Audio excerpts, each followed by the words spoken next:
You talked about problems, if I may use the word, problems with democracies, especially in Western countries, including in the UK. What made you draw that conclusion?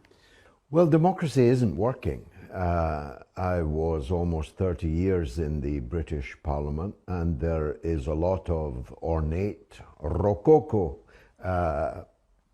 form of democracy, but the content is increasingly devoid of meaning.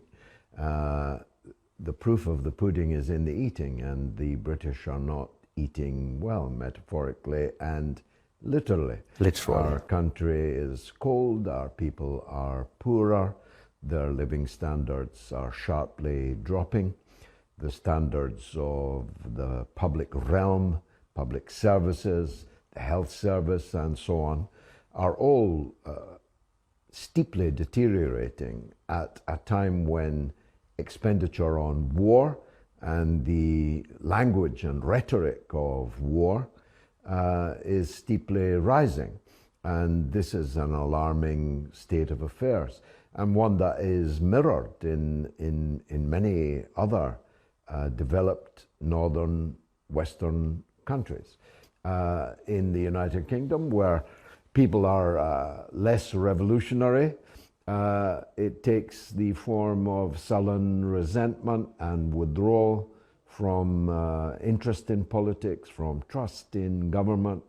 I don't know if you took a survey in Britain on national happiness right at this moment, you would find a very low level indeed. Our economy is in a very bad shape. Our international relations are increasingly questionable. We have decoupled from the European Union and made an enemy of Russia and China at exactly the same time. That doesn't leave much. It leaves an Anglo-Saxon bubble of Australia, New Zealand, Canada, the United States, and the United Kingdom, the so-called Five Eyes. But those Five Eyes are increasingly blind, and the people can see it, they can feel it. In the United States, the economy may well go over the cliff.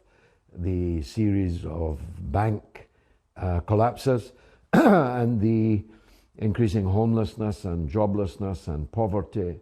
More than half of the people of the United States are now living on low income or poverty.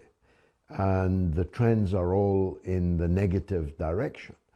So if the proof of the pudding is in the eating is not very palatable for most people, the majority of people. Of course, the elites continue to prosper. Indeed, they become richer as others become poorer. It's a zero-sum game for them. But the system of democracy, there was a famous television series written actually based on a book written by a friend of mine, former parliamentary colleague Lord Dobb, called House of Cards.